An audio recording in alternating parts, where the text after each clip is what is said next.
Hey everyone, welcome to another Wednesday with Bobby Joe. Today we're talking about dysphoria and some tips. So first we'll start with what I have dysphoria with. I have dysphoria with quite a number of things.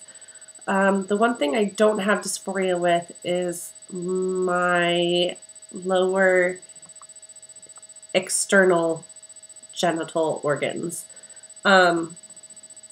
Things I do have dysphoria with: my female chest, having a uterus period thing, a high voice, which will change on testosterone, and the female-looking face that I have and lack of sideburns. Other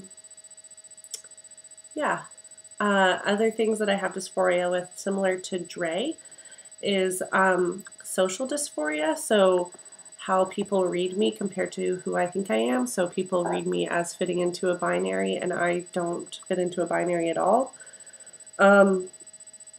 Issues I have with this are both in the queer community and outside the queer community, where I question whether or not the people in the queer community who refer to me in the pronouns that I prefer, if they actually view me that way. So chest dysphoria started, let's go back. My chest dysphoria and internal dysphoria with like having a uterus, ovaries, and a period didn't start right away. When I was younger, I had mentioned in my coming out video, I thought that I was intersexed. And because of this, I just like internalized this feeling of weirdness, and I didn't want to be weird. So I wanted to go through puberty, and I wanted to have a chest and to have my period so that I would fit in.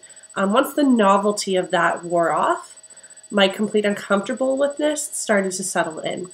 So the dysphoria has resulted in me, when I was younger, not being comfortable to walk around the house without a bra on. And even like sleepovers with other female-bodied people, I wouldn't take my bra off.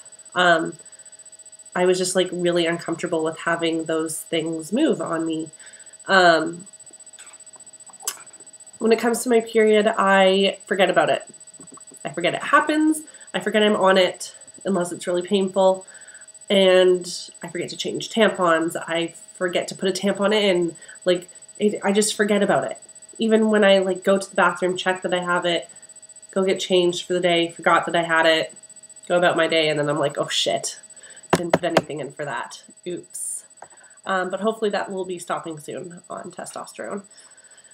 I'm getting top surgery to deal with my chest dysphoria. Currently I bind. I don't know what else to say in terms of my own dysphoria. I'm dealing with it.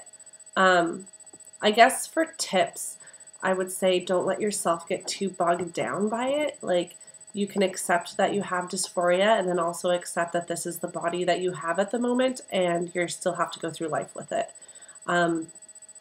One thing that I find really helps, and that my partner has mentioned helps for them as well, is to be around other like genderqueer or trans people in a really body positive manner.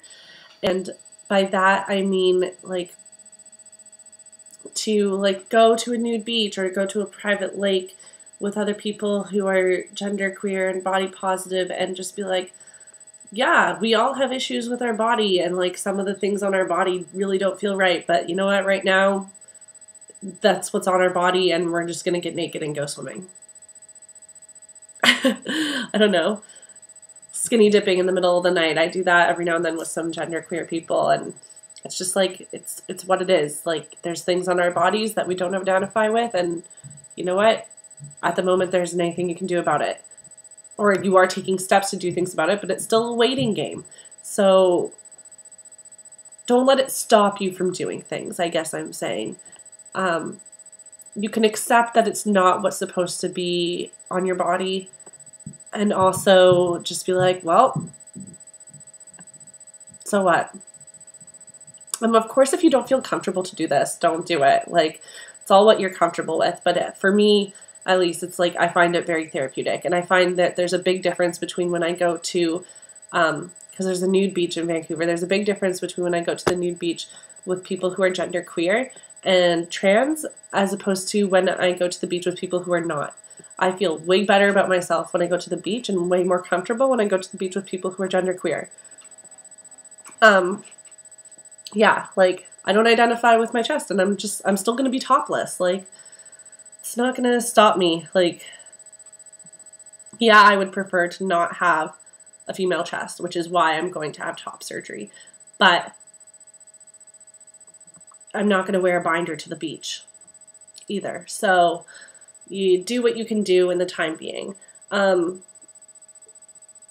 advice that I have, like if you are having a lot of dysphoria with your chest, this is for a female-bodied person who doesn't identify with a female chest. Get an actual binder. Do not wear tense or bandage. You will break a rib. Don't. Like, that should be last on your list. If you are so strapped and you cannot get a binder, I will buy you one. Like, we will find a way for that to happen. Do not wear a tensor bandage. I'm also going to be giving away the binder that I have when I have my surgery. Like, that's just something you should not be worrying about. My binder was actually donated from Kay Abbott. He's an awesome guy. Like, they get passed along. Don't wear a tensor bandage. If you are a male-bodied person and you're having dysphoria with a non-female chest, I don't know where you can get these, but I know you can actually buy these at a store instead of having to go online, like for binders. But there's bras for women who have had mastectomies for cancer, and they are these special bras that hold in boob replacements. And I think they're expensive, but they work really well. Another thing you can do is you can buy a regular bra from a regular bra store and buy the chicken cutlet things, which you can also get at a drugstore or a regular bra store. Ta-da! You can also do contouring to make it look like you have cleavage. I'm sure there's plenty of videos on YouTube showing that. If you are looking for something to help, hide any bulges better, you can get a gaff. You just Google GAFF. I don't know any trans women who use them, but I've heard they work well. I don't know. Instead of tucking or whatever.